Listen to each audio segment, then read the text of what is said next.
Hello friends, welcome to Sai Kiruba's kitchen. இன்றைக்கி நம்ம வரப்போகிற விநாயகர் சதுர்த்திக்காக ஒரு ஸ்பெஷலான சிறுதானிய திணை மோதக கொழுக்கட்டை தான் பார்க்க போகிறோம். ரொம்பவே டேஸ்டான நல்ல சத்தான இந்த திணை மோதக கொழுக்கட்டையை பார்க்குறதுக்கு முன்னாடி நம்ம சேனலுக்கு ஃபஸ்ட் டைம் வரவங்க சேனலை சப்ஸ்கிரைப் பண்ணிக்கோங்க. அப்படியே பக்கத்தில் பெல் ஐக்கான் அழுத்தி அதில் ஆலையும் டிக் பண்ணிவிடுங்க. சரி, வாங்க நம்ம வீடியோவுக்கு போயிடுவோம். இந்த கொழுக்கட்டை பண்ணுறதுக்கு ஒரு பாத்திரத்தில் 1 கப்பு திணை எடுத்துகிட்டு இதை கழுவி ஒரு 4 மணி நேரம் ஊற வச்சிடும். அப்படியே ஊறட்டும். இந்த பக்கம் நம்ம வறுத்து எடுத்துக்கலாம். பேனில் 1/3 கப்பு வேர்க்கடலை நான் சேர்த்துருக்கேன். இதை அப்படியே கருகாமல் வறுத்து எடுத்துக்கலாம். இந்த அளவுக்கு வறுப்பட்டது போதும். இப்போ இதை ஒரு தட்டுக்கு மாற்றி ஆற வச்சுக்கலாம். கருப்பு உளுந்து 1/2 கப்பு சேர்த்து இதையும் நல்லா வாசனை வர்ற அளவுக்கு வறுத்து எடுத்துருவோம். இது நல்லா படப்படன்னு பொரிஞ்சு வாசனை வரணும். அந்த ஸ்டேஜில் நம்ம இதை வெளியே எடுத்துக்கலாம். ஏன்னா ஏற்கனவே கருப்பாக இருக்கிறதால நமக்கு ஒரு கன்ஃபியூஷன் இருக்க தான் செய்யும், வறுப்பட்டுதா இல்லையான்னு சொல்லிட்டு. இப்போ இதையும் எடுத்து ஆற வச்சுக்கலாம். 2 டேபிள் ஸ்பூன் எள்ளு சேர்த்துருவோம். அது வெள்ளை எள்ளாக இருந்தாலும் பரவாயில்ல, கருப்பு எள்ளாக இருந்தாலும் பரவாயில்ல. இதுவும் நல்ல படப்படன்னு பொரிஞ்ச பிறகு இதையும் எடுத்து அப்படியே ஆற வச்சுக்கலாம். இப்போ மிக்ஸி ஜாரில் நம்ம வறுத்து ஆற வச்சுருக்க எல்லாத்தையும் அப்படியே சேர்த்துருவோம். சேர்த்தாச்சு, பவுட்ரு பண்ணியும் எடுத்தாச்சு. இந்த அளவுக்கு பவுட்ராகி வந்திருக்கு.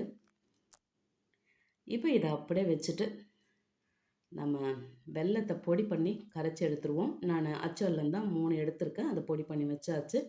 ஒரு சாஸ்பேனில் இந்த பொடி பண்ண வெல்லம் சேர்த்தாச்சு.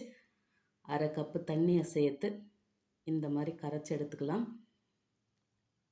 இது பாகுபதம்லாம் வேண்டாம். இந்த பக்கம் ஒரு பேனை சூடு பண்ணி அதில் 1 ஸ்பூன் நெய் விட்டுட்டு துருவின தேங்காய் 1/2 கப்பு சேர்த்து அதையும் அப்படியே ஒரு 2-3 நிமிஷத்துக்கு வதக்கி விட்டுக்கலாம். தேங்காய் வதங்கின பிறகு நம்ம கரைச்சி வச்சுருக்க அந்த வெள்ளை கரைசலை ஒரு வடிகட்டி வச்சு வடிகட்டி எடுத்தாச்சு. இப்போ இதில் நம்ம பவுட்ரு பண்ணி வச்சுருக்க அந்த கருப்புளுந்து வேர்க்கடலை பவுட்ரு சேர்த்தாச்சு. 1/2 ஸ்பூன் ஏலக்காய் தூள் சேர்த்து இப்போ எல்லாத்தையும் நல்லா கலந்துக்கலாம். இது உதிராக இருக்கக்கூடாது, கொஞ்சம் ஈரப்பதத்தோடு இருக்கட்டும். அப்படியே கொஞ்சம் மணலாக வரா மாதிரி இருந்தால் நீங்கள் லேசாக தண்ணி தெளித்து வச்சுக்கோங்க. இந்த அளவுக்கு வதக்கினது போதும். இப்போ இதை நம்ம இறக்கி ஆற வச்சுக்கலாம். இந்த பக்கம் நம்ம ஊற வச்சுருக்க இந்த திணை பாருங்கள் நல்லா ஊறி வந்திருக்கு. இப்போ இதை நம்ம அரைச்சி எடுத்துருவோம். இதை நம்ம அரிசி மாதிரி கையிலேயே தண்ணியை வடித்து எடுக்க முடியாது. ஒரு வடிகட்டி வச்சு வடிகட்டி எடுத்துக்கலாம். ஏன்னா அப்படியே கடுகு மாதிரி பொடி பொடியாக இருக்குது. தேவையான அளவுக்கு தண்ணியை சேர்த்துட்டு நல்ல நைஸாக இந்த மாதிரி ஸ்மூத்தாக ஒரு பேஸ்ட் மாதிரி அரைச்சும் எடுத்தாச்சு. இப்போ இதை நம்ம வதக்கி எடுத்துக்கலாம். அடுப்பில் ஒரு பேனை சூடு பண்ணி அதில் 1/2 ஸ்பூன் நெய் போதும். இதில் நம்ம அரைச்சி வச்சுருக்க இந்த திணை மாவை சேர்த்து கூடவே அந்த மிக்ஸி ஜாரை அலசி எடுத்து ஒரு 1/2 கிளாஸ் போல் தண்ணியை சேர்த்துட்டு உப்பு 1/4 ஸ்பூன் போல் சேர்த்து இப்போ அதை அப்படியே நம்ம கலந்து வதக்கி விட்டுருவோம். சீக்கிரமாகவே வதங்கி வந்துடும்.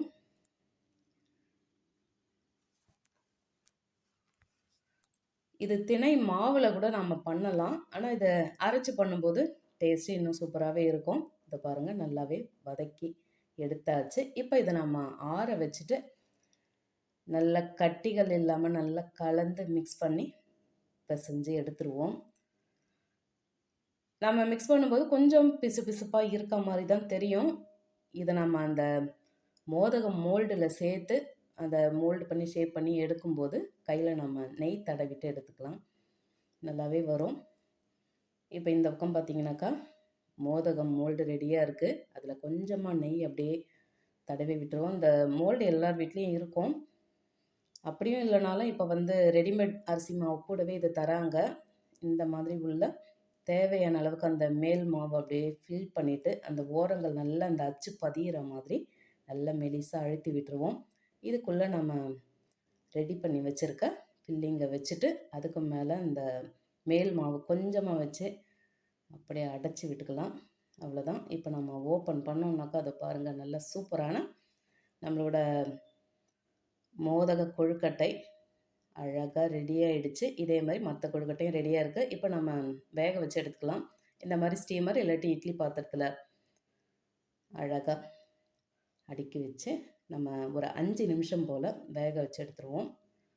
இது ரொம்ப நேரம் வேகணும்னு அவசியம் கிடையாது. ஏற்கனவே நம்ம வதக்கி தான் எடுத்திருக்கோம். அவ்வளோதான். இந்த பாருங்கள், நம்மளோட சத்தான ரொம்பவே டேஸ்டான திணை மோதக கொழுக்கட்டை இப்படி தான் இருக்குது. நல்ல வாசனையாக இருக்குது. நீங்களும் இந்த திணை மோதக கொழுக்கட்டையை வரப்போகிற விநாயகர் சதுர்த்திக்கு செய்து படைச்சு என்ஜாய் பண்ணிவிட்டு எப்படி இருந்ததுன்னு மறக்காமல் கமெண்ட்டில் சொல்லுங்கள். ரெசிபி பிடிச்சிருந்தால் லைக் பண்ணிவிட்டு அப்படியே நம்ம சேனலை சப்ஸ்கிரைப் பண்ணி பக்கத்தில் பெல் ஐக்கான் அழுத்தி அதில் ஆலையும் டிக் பண்ணிக்கோங்க. தேங்க்ஸ் ஃபார் வாட்சிங்.